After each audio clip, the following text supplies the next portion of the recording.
Bien, bonsoir et puis bienvenue au premier Café des Sciences de la saison à Ringsheim.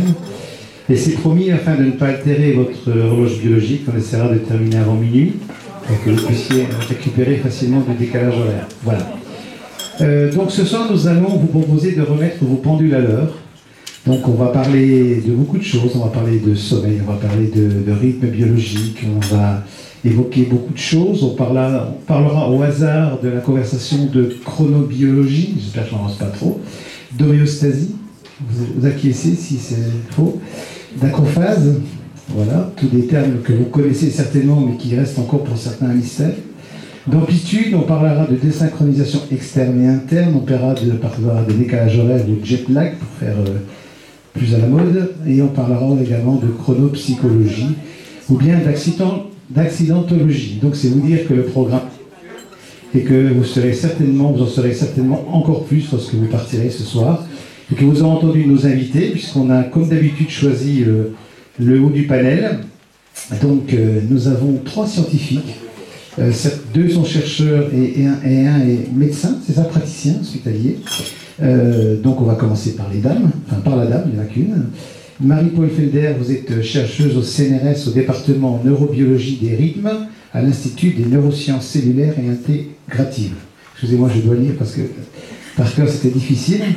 Et à côté d'elle, il y a son collègue, qui n'est pas un inconnu, puisqu'il était déjà venu l'année dernière pour un autre thème sur le cerveau. C'est Jorge Mendoza, qui est lui chercheur au CNRS dans le même département, et qui, vous le verrez, a une fâcheuse habitude, c'est de parler beaucoup.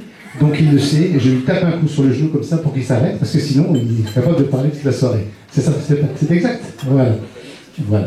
Et puis nous avons également invité le régional de l'État, puisque c'est un colmarien. C'est le praticien hospitalier Luc Stanner, qui est responsable de l'unité d'exploration des rythmes veille-sommeil du centre hospitalier de Rouffin. Voilà. Alors, première question qu'on va poser afin que chacun puisse s'exprimer dans un premier temps. Voilà comment va se dérouler la soirée. Comme d'habitude, on va laisser la parole d'abord à nos intervenants, et puis ensuite on vous laissera la parole pour que vous puissiez satisfaire votre curiosité. Pour satisfaire votre curiosité, elles sont nombreuses ces curiosités, vous posez une seule question, vous pourrez revenir plusieurs fois dans la soirée, mais une seule question, et vous essayez de la faire la plus courte possible, et surtout évitez de nous raconter votre vie.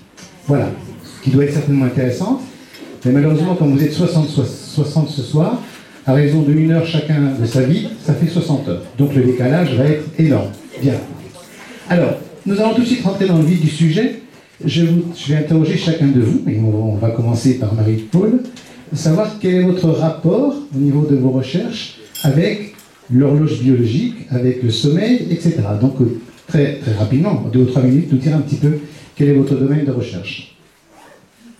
D'accord. Alors, je suis la première à parler, donc ce qui est notre point commun, c'est de travailler sur les horloges qui nous permettent d'être adaptés au rythme de 24 heures qui contrôle l'ensemble de la vie sur Terre, puisqu'il dépend de l'alternance du jour et de la nuit, et toute la vie sur Terre s'est développée de sorte à s'adapter à cette alternance qui est bien sûr primordiale d'un point de vue sur Terre.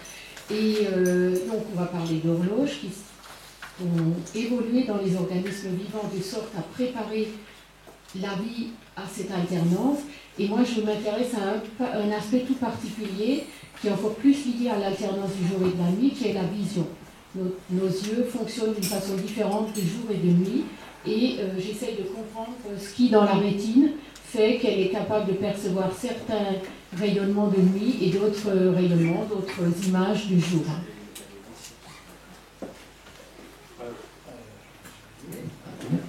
Et puis, alors, Georgie, tu es dans la même équipe que ta collègue, hein, mais avec des travaux différents. Oui, voilà, bonsoir, pardon. Oui, je travaille aussi, comme Marie-Paul vient de dire, sur tout ce phénomène cyclique de 24 heures. Mais moi, à différence de Marie-Paul, qui est le spécialiste de la rétine, moi, ça m'intéresse surtout l'horloge qu'on a dans le cerveau. L'horloge qui régule presque tout notre rythme biologique, le rythme du veille-sommeil, etc. Et comment on peut affecter cette horloge, comment on peut la synchroniser avec des signaux externes, Et aussi, c'est quelles plutôt les conséquences, quelle est la perturbation de cette horloge au niveau pathologique? Quelles les conséquences quand on a un décalage horaire, quand on travaille posté, etc. Qu'est-ce qui se passe dans notre cerveau, dans tout l'organisme, quand on est exposé à ce type de situation? D'accord, donc on va maintenant donner la parole à Tanner qui lui est praticien, c'est-à-dire qu'il est dans le vif du sujet. En fait, c'est peut-être moi qui suis le plus loin de l'horloge biologique, et du moins de son étude au niveau scientifique, puisque je suis clinicien, c'est-à-dire que mon rôle premier, c'est de soigner les malades. Hein, donc, et en tant évidemment de responsable d'unité de sommeil, c'est clair qu'on a les patients qui sont affectés par des troubles du rythme circadien. Hein. Donc je pense surtout aux personnes qui nous consultent, par exemple, parce que ils supportent très difficilement le travail à temps posté, hein, donc ça c'est vraiment un des exemples de dysrégulation possible de nos rythmes. Mais il faut aussi savoir que les rythmes en général, des études semblent montrer que ces rythmes sont aussi affectés dans différentes autres maladies psychiatriques. Donc c'est pas uniquement lié. Donc moi, parce que je suis psychiatre de formation, on peut se demander qu'est-ce qu'il faut de mes rythmes, ce psychiatre. En fait, c'est parce qu'au début de ma formation, j'ai eu je pense la chance d'avoir une partie de ma formation dans un labo de sommeil, dans une unité de psychiatrie. C'était un des premiers labos qui existait. Et là, on s'intéressait en fait au rythme de sécrétion hormonale des patients dépressifs. Et ces rythmes ne correspondaient pas à des rythmes normaux. Donc c'est comme ça que moi je me suis intéressé au sommeil en général et au rythme en particulier.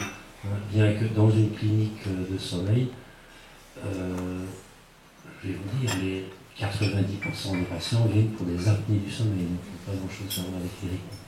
Voilà. Alors, il faut juste.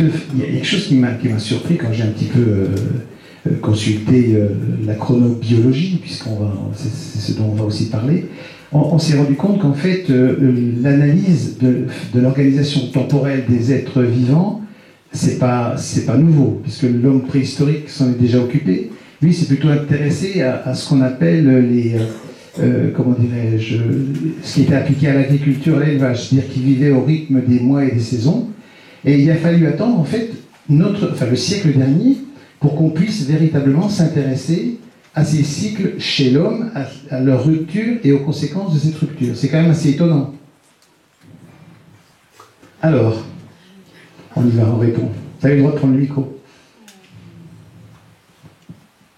Je pense que l'homme, pendant très longtemps, comme la plupart des animaux, et bien sûr aussi les organismes vivants comme les plantes et les bactéries, ont suivi très naturellement, spontanément, les rythmes effectivement jour-nuit et les rythmes des saisons.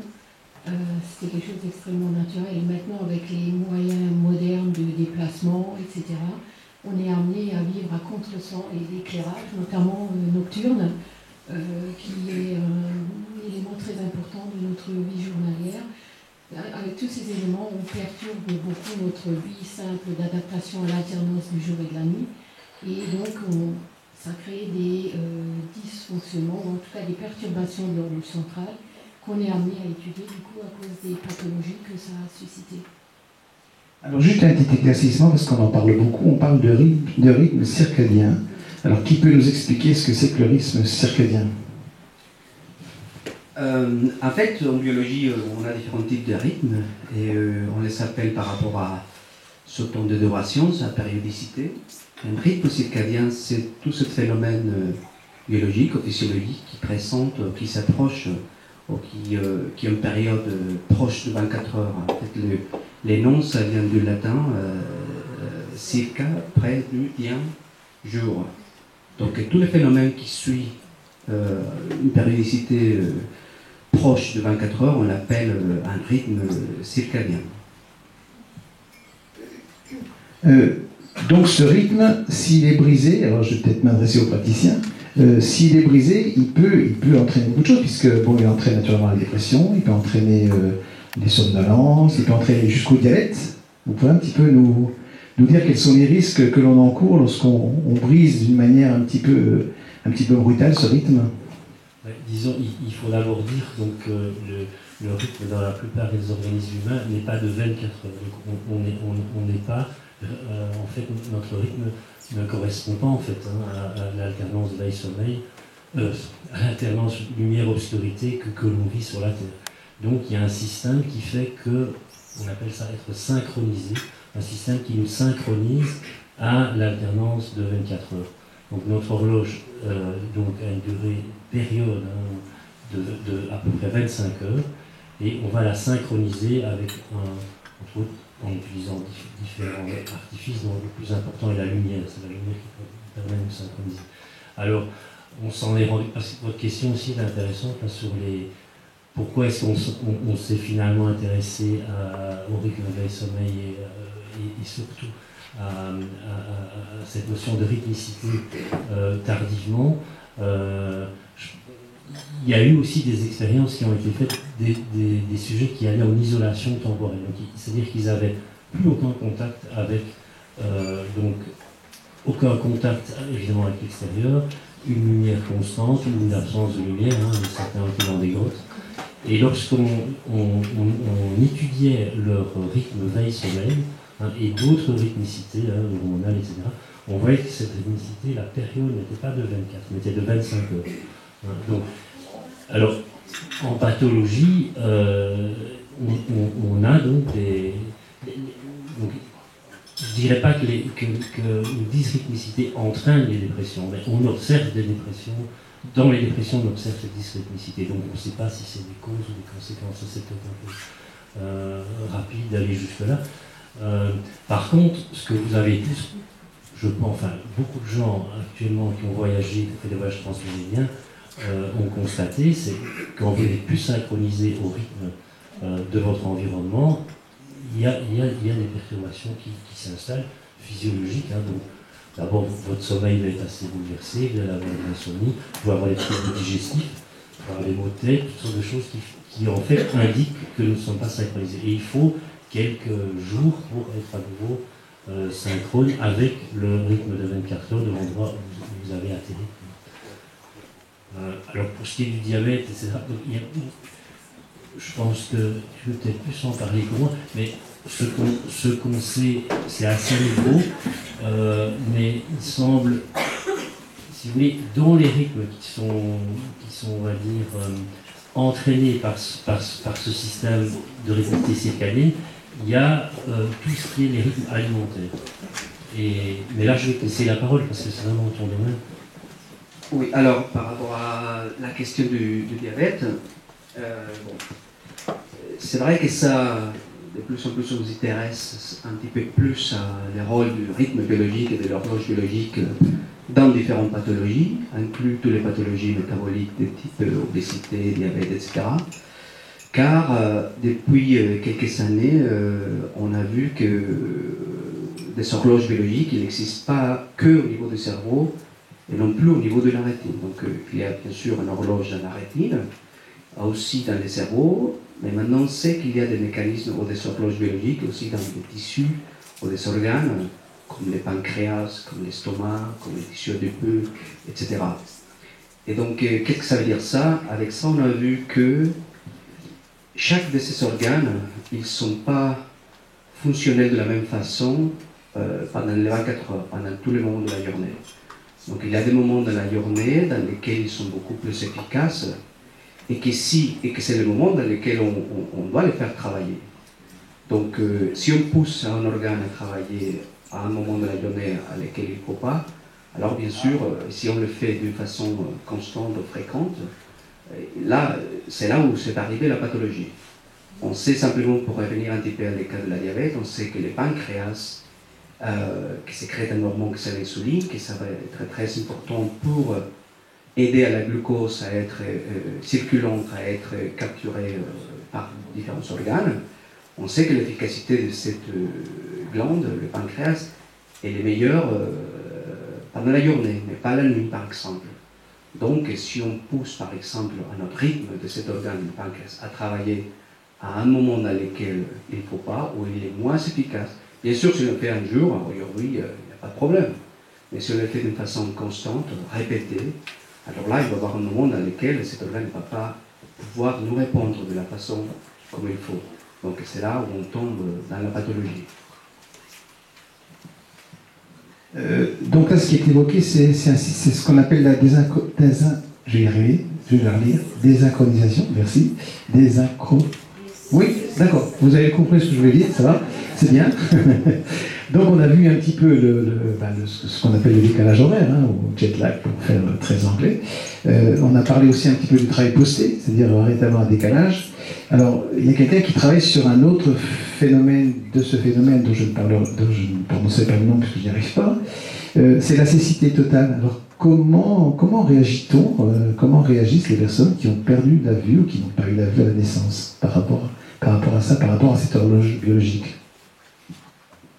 Oui, alors il y a en fait différents cas de figure, mais il faut avoir à l'esprit que, en plus du handicap et de ce que ça représente comme poids dans la vie quotidienne d'être aveugle, du point de vue perception de l'environnement, il y a en plus tout le handicap que ça entraîne en termes de synchronisation de l'horloge, effectivement, vu que beaucoup de gens qui sont vraiment complètement aveugles ont également perdu la capacité à synchroniser leur organisme avec l'alternance du jour et de la nuit, vu qu'ils ne l'aperçoivent pas, qu'ils ne perçoivent pas la lumière.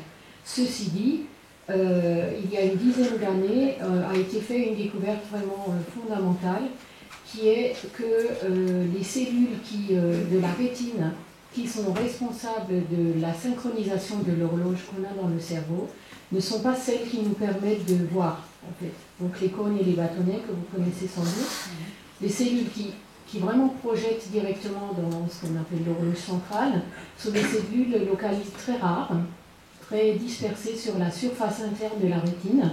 On les appelle les cellules à mélanopsine parce qu'elles contiennent un pigment de la même famille que ceux qui sont contenus dans les cônes et les bâtonnets, mais qui a des caractéristiques très différentes.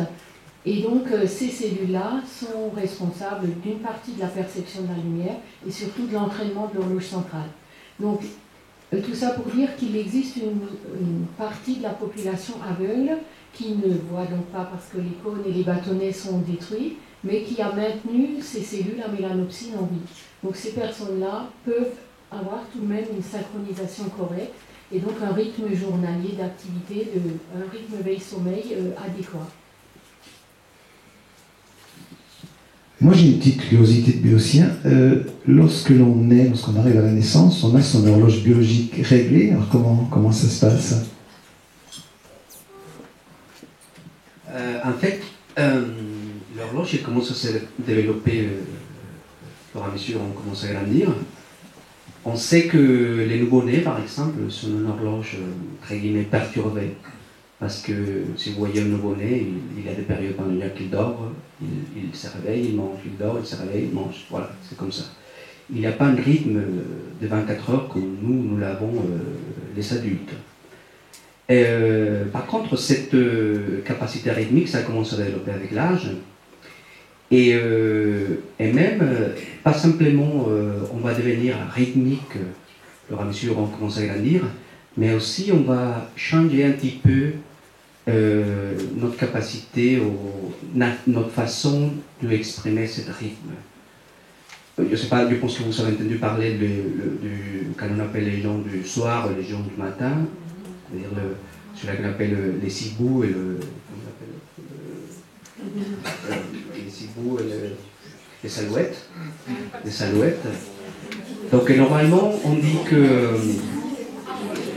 quand on est petit, quand on est enfant, jusqu'à 10 ans, quelque chose comme ça, on est tous des salouettes. On est des gens du matin. On commence à grandir, vous voyez chez les adolescents ils commencent à être de soir. C'est des gens qui se couchent très tard, qui se réveillent très tard aussi.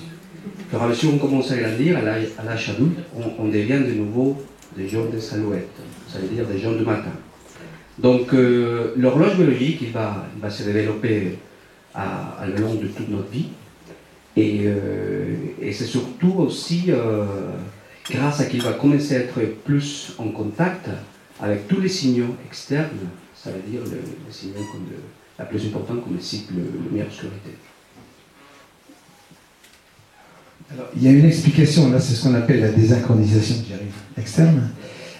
Pour l'interne, c'est plus difficile, on a plus de mal à expliquer cette ce problème qui se pose de rupture de rythme. En particulier, on dit que l'âge affecte la dépression, etc., les maladies. Vous pourriez nous expliquer ce qui se passe? Est-ce qu'il y a une dégradation qui est une dégradation naturelle ou c'est une dégradation qui est provoquée par certains éléments extérieurs ou par un rythme de vie ou peut-être une façon de se comporter, une hygiène de vie? En général, on entend par désynchronisation interne quelque chose qui vient du mécanisme propre de l'horloge. Et donc, en clinique, ça c'est quelque chose qui n'est pas facilement... enfin, qu'on voit rarement, disons. Donc, il y a donc des patients qui ont, par exemple, aucun rythme veille-sommeil bien structuré. On pense que certains de ces patients-là ont une sorte de désynchronisation, de malfonctionnement de l'horloge, ou qu'ils ne parviennent pas à synchroniser leur horloge. Ça, c'est des hypothèses possibles. Donc, on parlait aussi des adolescents qui avaient...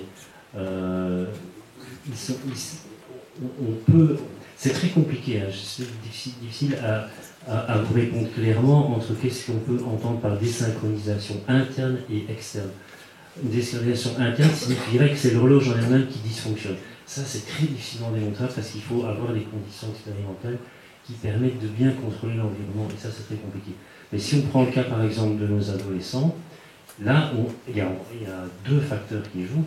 Il y a le facteur que tu as cité, hein, donc qui est le fait que dans l'adolescence, la période, soit la période est plus longue, car en vieillissant, la période donc, de l'horloge interne est moins longue, raccourcie, et donc ce qui fait que l'adolescent va avoir des difficultés à synchroniser son rythme interne à celui de la demande sociale, hein, qu'il faut qu'il se lève le matin pour aller au lycée. Mais donc ça c'est un facteur interne.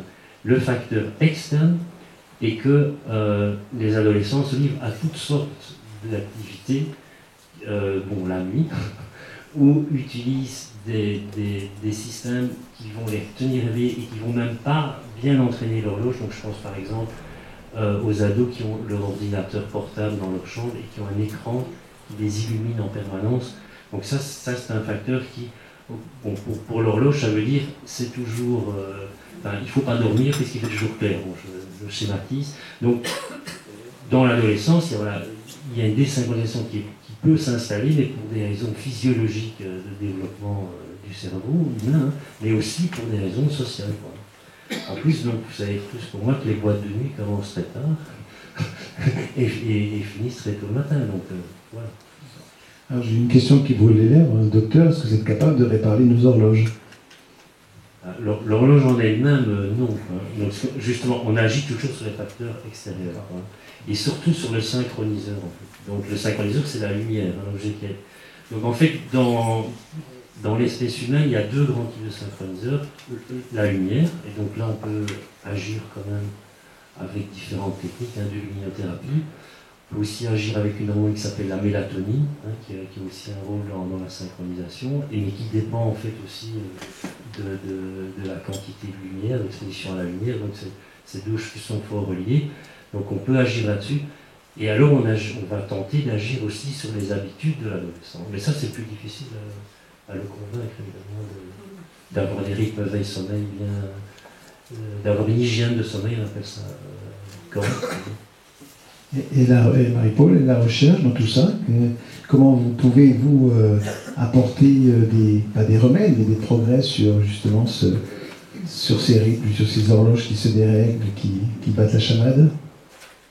Alors, nous on fait plus de la recherche à l'aide de modèles animaux et effectivement il y a beaucoup de travaux qui bien sûr soutiennent tout à fait cette idée qu'avec la lumière ou avec des cycles jour-nuit ou alors des expositions à de la lumière bleue par exemple, puisque les cellules dont je parlais tout à l'heure, les cellules à mélanopsine qui synchronisent l'horloge sont sensibles de façon maximale à la lumière bleue.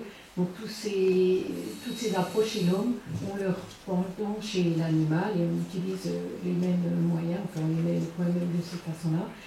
De la même façon pour les traitements pharmacologiques, comme à l'aide de la mélatonine ou de dérivés pharmacologiques fabriqués dans l'industrie. Alors par rapport à la question de la désynchronisation, ça c'est aussi quelque chose qui est un peu brûlant dans le domaine des horloges biologiques, que ce soit la désynchronisation externe, le fait qu'on soit non en adéquation avec l'environnement, et la désynchronisation interne. Parce que comme le disait mon collègue, une des hypothèses, notamment dans le dysfonctionnement des horloges au cours du vieillissement, c'est qu'il y a une espèce de désynchronisation interne qu'on ne comprend pas encore très bien, y compris chez les modèles animaux. Alors une des hypothèses, c'est que peut-être l'horloge centrale fonctionne un peu moins bien, ou surtout elle distribue peut-être moins bien ses signaux. Parce qu'en fait, l'ensemble de l'organisme, c'est un peu comme un orchestre. Comme disait Roré, il y a plein d'horloges, une horloge centrale qui est un peu le chef d'orchestre, et plein d'horloges un peu partout, dans toutes les cellules quasiment, qui sont un peu les différents instruments. Et le but de l'horloge centrale, c'est notamment de donner à chacun le bon signal pour se mettre en route au bon moment de la journée. Et donc c'est peut-être au niveau de la distribution de ces signaux, qui est un petit peu moins rigide, mais c'est encore à mon sens très peu connu, que se met en place une certaine perte de synchronisation liée notamment au cours du vieillissement. Ceci dit, un certain nombre de travaux, notamment chez l'homme, montrent que de vraiment maintenir un rythme régulier d'exposition à l'alternance du jour et de la nuit est vraiment un facteur très favorable pour restituer une bonne rythmicité chez ces personnes, restituer une bonne alternance veille-sommeil et par conséquent améliorer leur vie quotidienne. Alors, est-ce qu'il y a des études qui ont été faites, par exemple, dans des pays où les nuits sont interminables, hein, il y a des peuplades qui vivent, je veux dire, ils connaissent quoi, un mois et demi de lumière par an. Comment ça se passe? C'est des gens qui sont comme nous, ou ils se sont adaptés, ou comment ça se passe? Est-ce qu'il y a des études qui ont été faites dessus, sur ce phénomène, je pense? En fait, bon, moi je ne voulais pas trop, peut-être, il peut répondre un petit peu mieux que moi, mais même ici, en France, on peut être aussi exposé à ce type de situation. C'est pas la même longueur de la journée en hiver qu'en été. Ça, c'est le cas plus clair qu'on a. Et parfois, on parle d'un phénomène, en psychiatrie, bien sûr, que c'est la dépression saisonnière.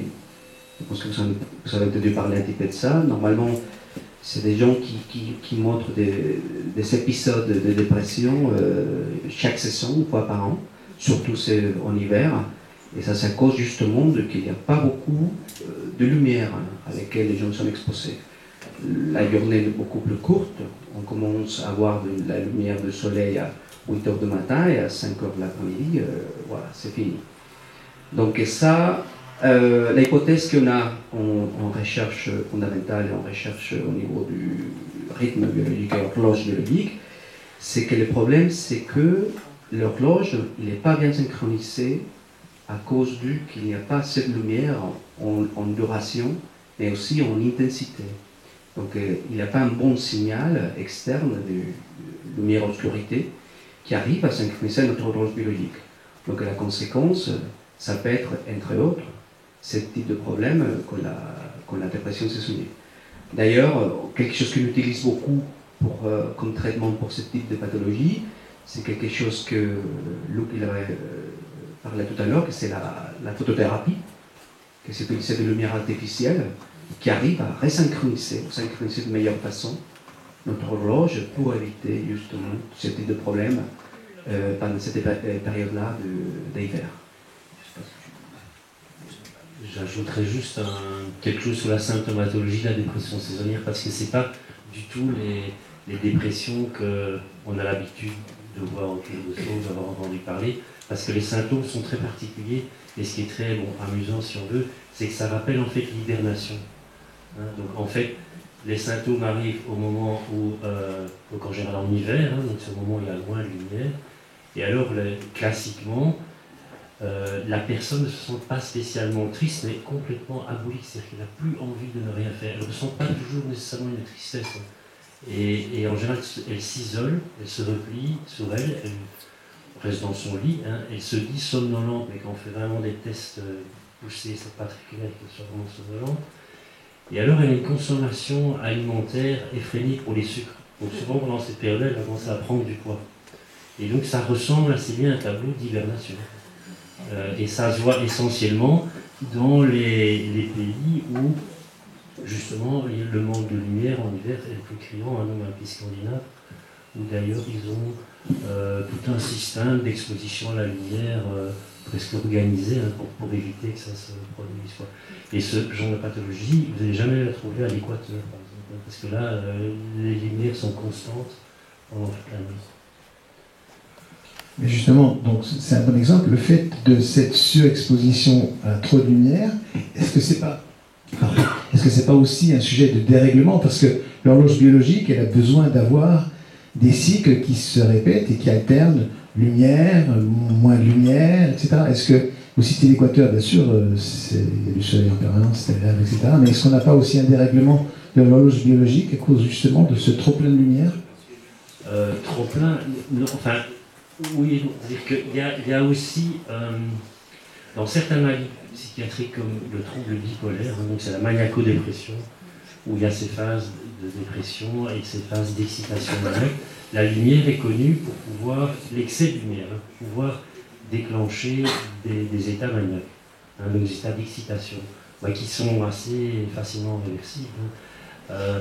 Et aussi, des phénomènes en général de désynchronisation. Par exemple, on voit des personnes collectives qui sont assez bien équilibrées, et lorsqu'elles font un voyage transméridien, elles peuvent là, probablement à cause du déséquilibre des rythmes, hein, qui se produit après le voyage, elles peuvent décompenser dans un état maniaque en général. Pas dépressif, c'est assez...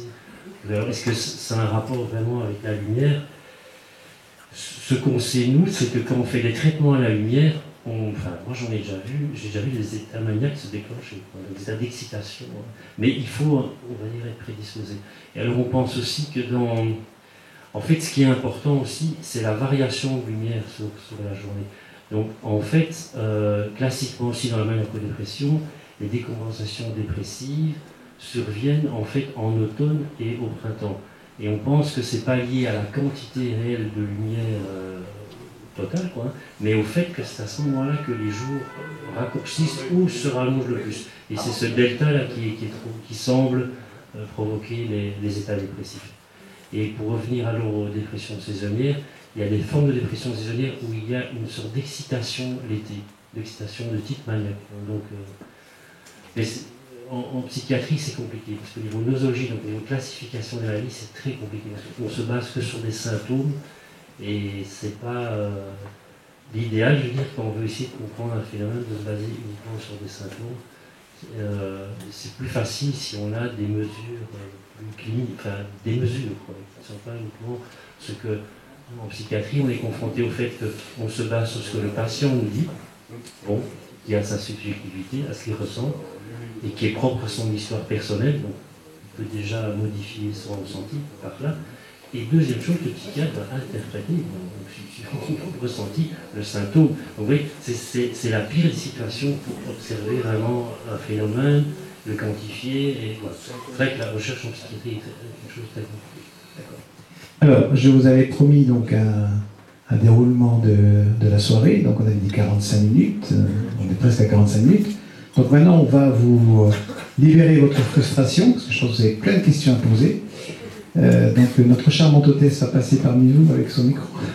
C'est comme ça qu'on dit. Hein. Voilà. Donc si vous voulez intervenir, posez une question. Alors toujours une question très, très rapide. Hein, voilà. La plus difficile, c'est la première. Voilà, c'est parti. Alors oui, je vais m'adresser, je pense, au psychiatre et puis à ses collègues. Je vais prendre le cas d'une personne que j'ai connue qui, en Algérie, s'est retrouvée, elle avait une trentaine d'années, donc ce n'était pas un adolescent et un vieillard, dans un coma profond suite à une alibiase. Donc il n'y a pas eu de choc, d'accident ou autre. Hein, et qui avait habituellement l'habitude de se réveiller vers 6h du matin, 6h30, tout à fait normalement. Et cette personne, après quelques journées, quelques nuits de coma profond, puisqu'elle était même condamnée par les médecins, elle ne devait pas se réveiller, s'est réveillée à 5h du matin. Et cette personne, depuis, que j'ai revu d'ailleurs, se réveille à 5 heures du matin. Alors, est-ce que le phénomène du coma, ça je m'adresse au psychiatre, il doit pouvoir l'expliquer, est-ce que le phénomène de la période de coma, qui doit être quelque chose de très intense, hors du temps peut-être, fait qu'il a repris conscience à 5 heures du matin et depuis son horloge. Alors, est-ce que son horloge biologique s'est trouvé déréglé, perturbé ou autre? Voilà. L'étude des comas, c'est aussi un domaine assez nouveau. Donc, je pense pas, je vois pas d'étude qui s'est intéressée au rythme circadien pendant les comas. Moi, j'ai jamais entendu parler de ça. Mais oui, ce serait intéressant de voir si les rythmes restent les mêmes. Probablement que l'influence de la lumière, elle sera déjà moindre. Franchement, je peux très difficilement répondre à votre question. Alors, est-ce que c'est un hasard, le cas que vous racontez, le fait que... Très difficile. Je ne pense pas que ça soit un cas au hasard, parce que de plus en plus, la médecine, le corps médical et les personnes prennent conscience que lors d'un coma, le patient, en fin de compte, vit quelque chose d'intense. Certains racontent d'ailleurs, ont la conscience de se souvenir, de se remémorer certaines choses intenses de ce vécu. D'autres pas vécu, bien sûr. Oui, donc il y a un groupe à l'Université de Liège en Belgique qui est spécialisé là-dedans, dans l'étude des gens en coma. Et en fait, il montre assez bien que, du moins dans certains cas, il y a vraiment une communication qui peut s'établir avec la personne dans le coma et dont la personne dans le coma va se souvenir quand elle sort, au cas où elle sort du coma, elle gardera un souvenir de ce qui s'est passé pendant cette période-là. Mais non, là, c'est un peu ennuyeux, parce que le rapport avec les rythmes, il est vraiment très très loin, surtout que justement dans le coma, oui, il y a quasi... franchement, difficile à répondre, qu'est-ce qui se passe réellement dans un coma. Mais déjà au niveau électroencéphalogramme, on ne voit plus du tout de rythme, il n'y a plus de rythme structuré, ça ne correspond pas à du sommeil, ça ne correspond pas à l'état de veille. Vous voyez, En principe, dans un coma, la personne ne souffre pas. Oui, ça c'est... ne souffre plus. On est inconscient, elle ne souffre plus. Et par contre, c'est vrai, bien souvent, la personne entend. Oui. Elle garde des perceptions et on peut voir au niveau électroencéphalographique aussi des signes qu'elle peut percevoir. Bon, ça dépend quel stade de coma aussi, évidemment.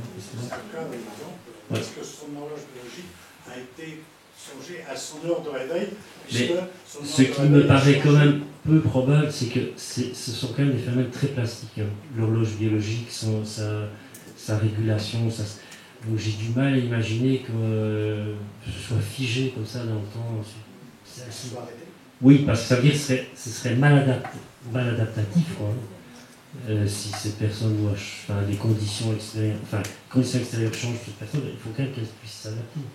Donc si on est, j'ai du mal à imaginer ça. C'est tellement plastique, vous lirez encore plus que moi.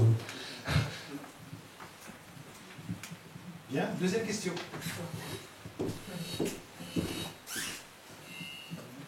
Je suis infirmière, je travaille de nuit depuis 18 ans. J'aimerais savoir si le rythme de nuit, long terme, parce que j'ai essayé de revenir des jours, était trop compliqué. Est-ce qu'il y a un problème, au niveau de l'organisme, est-ce qu'il souffre en fin de compte à long terme?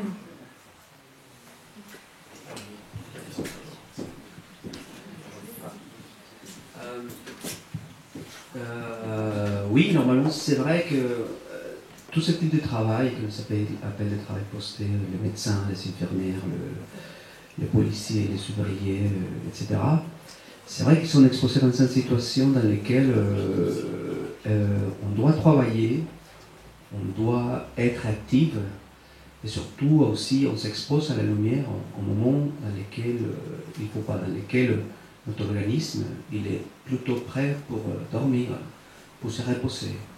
Notre organisme n'est pas prêt du tout pour être actif, pour faire des tâches, pour faire du travail, et surtout pour s'exposer à la lumière, qui peut-être Marie-Paul va revenir à Saint-Hypé.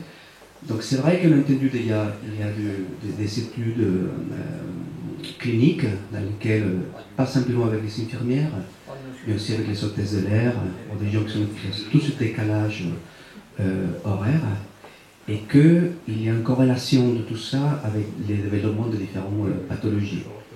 En pathologie, comme je vous dis, c'est des cas cliniques qu'on connaît, ce n'est pas tout à fait 100% corrélé, mais il y a des cas dans lesquels, quand il y a une perturbation de ce type de rythme, il y a une sensibilité plus forte à développer, qu'on avait parlé tout à l'heure de maladies métaboliques, et parfois de risque de développer des types de cancer. Mais je vous parle de cas extrêmes. Je vous parle des cas dans lesquels on travaille, on est exposé dans ce type de situation, de travail très chronique. Ça veut dire presque toute notre vie. Donc oui, il y a une corrélation dans laquelle une perturbation à ce niveau-là, il peut avoir des conséquences parfois assez graves. Ça va, vous n'êtes pas trop inquiète. Est-ce que quelqu'un pourrait rassurer notre jeune infirmière? En fait, juste pour compléter la réponse, ce qui est un peu critique et qui donne un peu le lit de certaines pathologies, c'est justement le point qu'on discutait aussi avant chez les personnes âgées, c'est de créer une espèce de désynchronisation chronique justement dans l'organisme, parce que ça va être des situations où pendant certains jours on va être à un certain type de rythme et pendant 3 jours on va être complètement inversé, notamment pour des raisons sociales, familiales, etc. Donc en permanence l'organisme va d'une situation à l'autre. C'est ça qui est peut-être disons, le stress le plus grand vis-à-vis de l'horloge. C'est pas le fait d'être décalé complètement et de façon stable, ce qui est déjà un petit peu une perturbation, mais surtout de changer tout le temps, un peu comme si on changeait de façon chronique de fuseau horaire. Et on le retrouve en médecine du travail, les gens postés qui font les 3-8, ils ont un déphasage régulier, complet, avec l'âge, ça ne s'arrange pas, et ils développent certaines pathologies que leur GIPON n'a pas développées. Oui, ça c'est des études épidémiologiques, comme disait Robert, qui vont dans ce sens actuellement. Pour prolonger la question qui vient d'être posée et les réponses qui viennent d'être données, est-ce que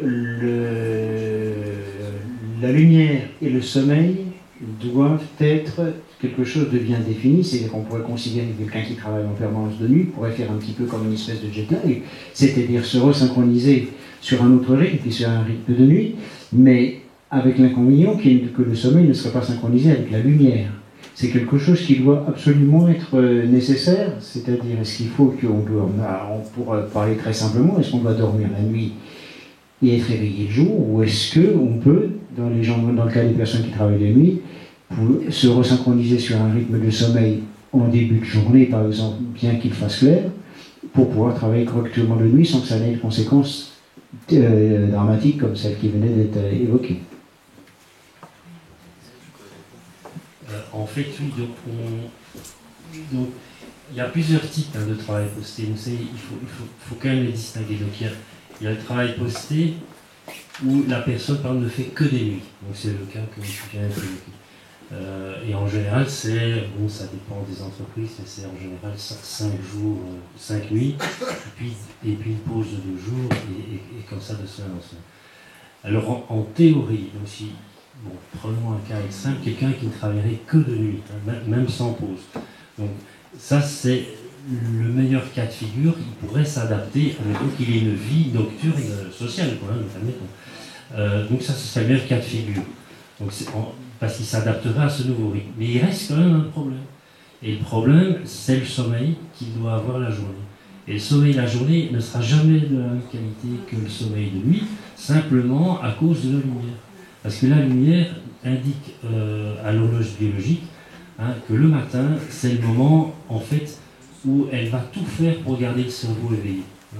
Et arrivé le soir, l'horloge biologique, ces signaux vont être beaucoup moins forts et elles vont diminuer, si vous voulez, on dit qu'elles mettent moins en branle les systèmes d'éveil, si vous voulez. Donc, la journée, au moment où il y a le maximum de lumière, l'horloge dit il faut être réveillé. Au moment où il y a le minimum de lumière, elle dit il ne faut pas être réveillé. En gros, c'est ça le système. Alors, si vous tentez de dormir au moment où votre horloge vous dit il faut être réveillé, on y parvient quand même, parce qu'il y a un autre système qui s'appelle homéostasique, qui fait qu'il est impossible de rester éveillé des journées entières, hein, d'essayer déjà plus de 24 heures, c'est difficile, hein, parce qu'il y a un système qui va pousser à dormir et qui va finalement gagner la partie contre l'horloge qui dit rester éveillé, mais il va gagner la partie de façon d'abord provisoire, parce qu'on ne parvient jamais à avoir une durée de sommeil équivalente à ce qu'on a la nuit, et le sommeil sera aussi de moins bonne qualité, il y aura moins de sommeil profond, il y aura plus d'éveil, il sera plus fractionné. Hein, donc ça c'est un problème qui est... il n'y a pas de solution à ça. Donc,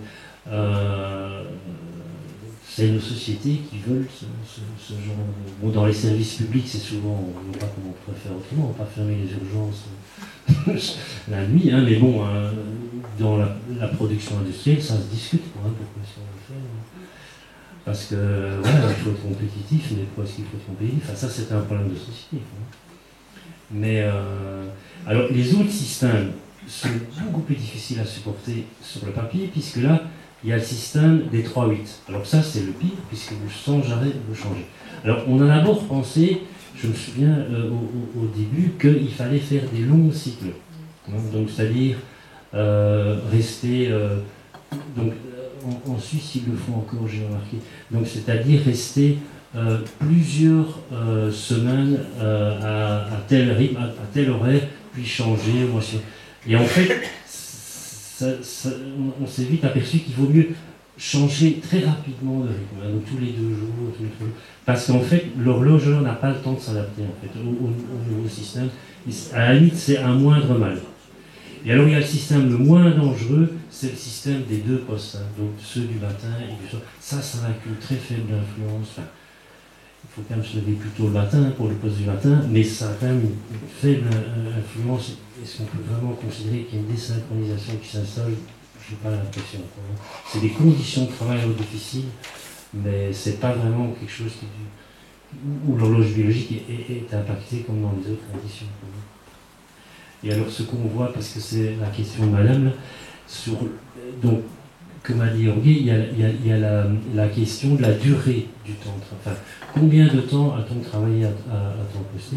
En général, au-dessus de 50 ans, c'est très très difficile à supporter. Il y a très peu de gens qui parviennent à le supporter. Hein, et on voit donc des personnes qui ont commencé très tôt dans leur vie en travail posté, à 25 ou 30 ans. Arriver à 50 ans, c'est très très difficile pour continuer. Ils sont souvent d'ailleurs plus mis sur ces postes. Hein. Et alors, bon, moi j'ai quelques patients hein, qui gardent des dysrythmicités, quoi. Donc ils ne parviennent pas à se synchroniser à un rythme. Ils se souffrent d'insomnie ou de somnolence la journée. On ne sait pas encore très bien, hein, parce que ce que ça cause vraiment au niveau de l'horloge biologique, et simplement des rythmes veille sommeil, en dehors des perturbations, comme tu disais, métaboliques ou autres. Quoi. Voilà, donc c'est pas des bonnes nouvelles. Donc si je comprends bien, on n'a aucune autorité sur notre horloge biologique. Elle nous mène par le bout du nez. Je pense qu'on réveille, qu'on peut remonter à satiété. Alors, une question. Il y a d'autres questions? Bonjour. Alors, moi, ma question, c'est de plus en plus, on parle du voyage vers Mars. Il y a plein de scientifiques qui, en ce moment, s'enferment pour tester, etc. Donc, vous parliez du cycle du cycle biologique, qui est plutôt de 25 heures que de 24 heures pour l'être humain.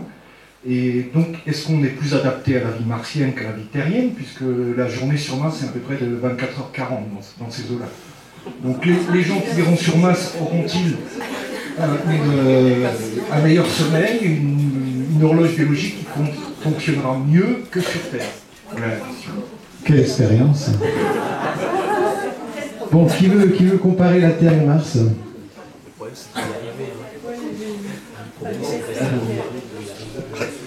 Je ne crois pas que ce type de gens va dormir mieux, mais sûrement ils seront incapables de se synchroniser. Parce que, comme on l'a dit tout à l'heure, la périodicité endogène de notre horloge, c'est proche de 25 heures. Mais c'est quand même assez plastique. Donc ça veut dire qu'il va répondre à tous les phénomènes cycliques proches de 24 heures. Il ne faut pas qu'il soit forcément de 24 heures. Donc sûrement on va s'habituer. Le problème peut-être sera si on amène le portable, le laptop, la lumière artificielle, etc. Et qu'ils commencent à l'utiliser là-bas comme on s'utilise ici actuellement. Donc c'est là où il y a le problème. Donc je pense que si un jour on doit habiter là-bas, notre horloge va se synchroniser parfaitement. Te voilà rassuré? Bien, allez-y. Oui, moi je voulais vous demander, donc il y a des petits dormeurs et des gros dormeurs. Donc ça c'est la physiologie de naissance où on peut avoir une influence. Parce que moi j'aimerais bien dormir peu de temps pour pouvoir faire plein de choses. Vous êtes une alouette alors? Non, ça va pas marcher. En fait, nous, on pense même que c'est un peu héréditaire. Donc, en fait, dans la régulation du sommeil, on a beaucoup parlé de l'horloge biologique. Donc, ok, elle nous laisse plus ou moins dormir à certaines heures de la journée. Il y a une autre influence, donc c'est ça que vous évoquez, c'est donc le processus homéostasique, le fait qu'on a besoin d'un certain nombre d'heures de sommeil tous les jours, tous les 24 heures. Et ça c'est très individuel et probablement en grande partie génétique. Et en fait, donc ce qui fait qu'il y a donc des grands dormeurs et des petits dormeurs. Il semblerait que les petits dormeurs parviennent à produire, on va dire, si on regarde la structure de l'architecture du sommeil, la structure du sommeil des petits et des grands dormeurs, on constate qu'ils dorment à peu près le même temps en sommeil profond, à peu près. Donc ça voudrait dire que les grands dormeurs, ils ont besoin de plus de temps pour produire tout ce sommeil profond. Ouais. Et les grands dormeurs sont désavantagés aussi dès qu'on les prive de sommeil. Ils vont très vite avoir, le phénomène homéostasique va pousser pour que vraiment ils prennent leur temps de sommeil. Donc ça c'est un souci.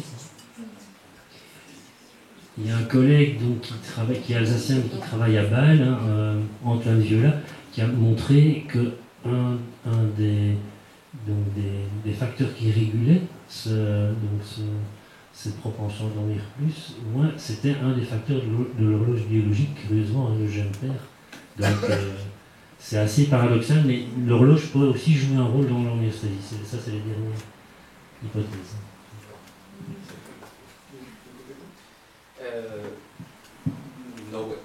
Bon, simplement pour compléter un petit peu ça que je veux bien dire, c'est vrai que le sommeil va être régulé par deux processus, le chronostatique et le homéostatique. C'est vrai qu'd'une certaine manière, notre horloge, il va déterminer si on est un grand dormeur ou un petit dormeur. Et parce qu'on sait que cette horloge il travaille grâce à l'expression de différents gènes. En fait, c'est des gènes que s'appelle des gènes horloges. Et on sait par exemple qu'il y a une petite altération dans ces gènes. Et on peut avoir cette altération sur notre pattern de sommeil. Dans les cas les plus classiques, je dirais, qu'on connaît actuellement, c'est que des pathologies, des syndromes que s'appelle des syndromes d'avance de phase de cycle veille-sommeil. Donc ça veut dire par exemple les gens qui se réveillent à 4h du matin et qui se couchent à 7h, à 19h soir. Ou dans l'autre sens, les gens qui l'appellent de syndrome de retard de phase du cycle veille-sommeil, les gens qui s'élèvent à midi et qui se couchent à 3-4 heures du matin. Donc là, on sait qu'il y a une petite altération au niveau de tous ces gènes qui régulent son horloge biologique. Donc d'une certaine manière, les gènes qui sont impliqués dans le fonctionnement de notre horloge biologique, ils peuvent réguler aussi notre qualité, notre type de sommeil. Vraiment désolé de ne pas pouvoir vous donner du réconfort, mais bon. Essayez les 3 hits peut-être. Est-ce qu'il y a d'autres questions? Oui. Bonsoir. Pour les gens qui sont greffés, s'ils héritent par exemple d'un règne qui a une horloge qui est pas... Est-ce qu'il y a moyen de récupérer? En fait, il y a eu quelques études justement dans le but de comprendre comment cette horloge centrale distribue ses messages avec l'idée du chef d'orchestre dont je parlais avant. Et visiblement, ce qui va être important, c'est notamment les messages reçus de l'horloge centrale. Donc a priori, le receveur va essayer, enfin, sauf s'il y a vraiment des grosses différences dans la qualité du fonctionnement de l'horloge dans le greffon, a priori, elle peut se mettre sous le contrôle de l'horloge du receveur. Est-ce qu'on a déjà repéré des zones où il y a l'horloge? Sur un rein, est-ce qu'on a vu ça? Est-ce qu'on a... Sur un rein... Par exemple, sur un rein, ou sur un poumon, ou sur un cœur, est-ce qu'on a pu voir des zones où il y a cette horloge, fameuse horloge? Alors en fait, l'horloge, c'est un mécanisme qui se fait au niveau d'une cellule. C'est vraiment un fonctionnement autonome d'une cellule. Mais il est connu notamment dans les tissus nerveux, et en particulier dans l'horloge centrale qui est dans le cerveau, que c'est le fonctionnement coordonné d'un certain nombre de cellules qui fait vraiment le fonctionnement rythmique et la robustesse du rythme. Maintenant, dans les tissus périphériques, comme le rein, c'est à mon sens beaucoup moins connu, notamment en termes de communication entre cellules. Et l'hypothèse actuellement, c'est qu'il y a un peu une horloge en gros dans chaque cellule qui va recevoir des signaux de l'horloge centrale, notamment par voie sanguine ou nerveuse. Mais alors, comment l'ensemble de ces cellules sont coordonnées dans ce type de tissu, c'est quelque chose qu'on commence à explorer maintenant, mais qu'on ne connaît pas encore très bien. Mais il va de soi que pour le fonctionnement vraiment correct de l'organe, il faut une bonne synchronisation des cellules entre elles. Ça peut éventuellement être assuré par un signal unique qui vient de l'horloge centrale et qui est décodé de la même façon par toutes les cellules. Certainement qu'il y a au moins ça, voire en plus une communication entre cellules, parce que beaucoup de tissus ont différents types cellulaires et qui éventuellement se coordonnent aussi entre eux.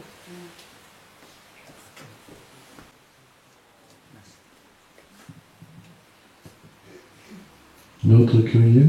Non? Oui, tu veux, oui. Tu vas aller où maintenant? Est-ce que, je pense qu'au niveau, la dernière fois, on était à la conférence qui parlait justement des modifications au niveau génétique, au niveau, etc.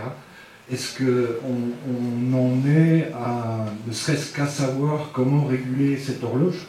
Et est-ce que dans le futur, on pourra décider de notre sommeil, tout simplement parce qu'on le réglera comme un réveil?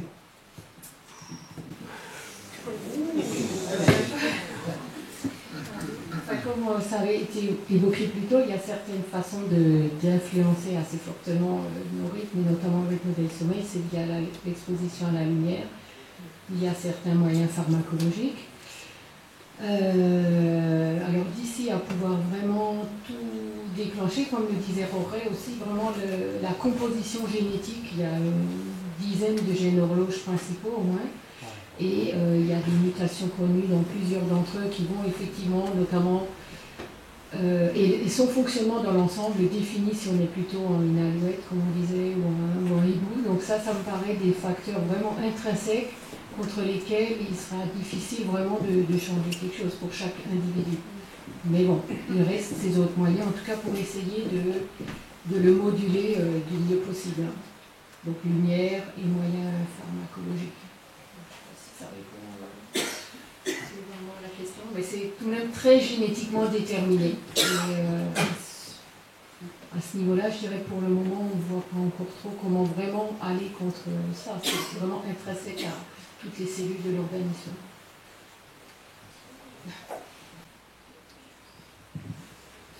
C'est bon? T'es prêt à partir? S'il faut. D'autres questions? Oui. Puisque tout à l'heure on a parlé de Mars, on va peut-être pas revenir sur Terre, mais un petit peu au-dessus. Les expériences qu'il y a donc dans la station spatiale de personnes donc qui restent de nombreux mois parfois dans une certaine hauteur, dans certaines conditions de vie. Est-ce qu'au bout de certains temps, il ne risque pas d'avoir un dérèglement lorsqu'il remet les pieds sur Terre qui peut apporter des conséquences peut-être néfastes à leur santé, bien qu'ils soient très contrôlés, mais on part avec le temps. Parce qu'ils restent dans des conditions un peu extrêmes, en fin de compte, Hein, c'est la même chose que pour les gens qui sont dans les sous-marins nucléaires, qui pendant 6 mois peuvent très bien rester sans voir le jour et qui travaillent jour et nuit, si je puis dire, mais dans des conditions extrêmes. Est-ce que ça ne peut pas amener des dérèglements de leur horloge, qui est l'équilibre de l'être humain, en fin de compte? En fait, oui, c'est possible. En fait, un des cas assez intéressants, bien connu en France, c'est le cas de l'espéléologue Michel Siffre, des années 70, 60 ou 70, je ne me souviens plus, dans lesquels il a passé 12 mois sur une grotte. Donc, c'était là où on avait vu cette capacité endogène d'avoir un rythme, parce que lui, il suivait cet enregistrement du séparateur du éveil-sommeil, etc. On a vu que même en absence des cycles jour-nuit, il pouvait quand même être rythmique encore. Mais il y a des autres cas, pas sur la décifre, mais des cas similaires dans lesquels on a vu que après, quand les gens passent plusieurs jours dans une condition comme ça, on voit que ça commence à avoir un phénomène de synchronisation interne qu'on parlait tout à l'heure. On voyait que 2 rythmes que normalement avant ils étaient bien synchronisés, bien en face, ils commencent à être déréglés. Les cas plus clairs que là, c'est le rythme des cycles éveil-sommeil et le rythme de température corporelle. Normalement, un suit l'autre. Il y avait des cas dans lesquels, après 2 mois ou 3 mois en condition d'isolement, comme ça, on voyait des synchronisations internes. Je pense que, oui, si on passe plusieurs temps dans ce type de conditions, il peut avoir une conséquence, surtout peut-être mentale, psychiatrique, je ne sais pas. Avec des séquelles irréversibles ou pas? Là, oui, là, je ne sais pas. Mais je pense que maintenant, je sais par rapport à tous ces types de travaux, tous ces types de voyages, par exemple, hors la Terre, etc., les gens prennent en considération tout ça, et les gens sont soumis dans une condition de se maintenir en synchronisation, de maintenir son corps et toute sa physiologie d'une façon que son horloge, il reste rythmique, et tout son corps, toute sa rythmicité physiologique, bien synchronisé, bien en phase. Donc pour éviter justement d'avoir une conséquence. Après, s'il y a un problème et si c'est irréversible, là, je ne sais pas si je suis... Je me souviens que l'expérience de Siffre faisait que une certaine forme de rythme de vie était passée de 24 à presque 48 heures.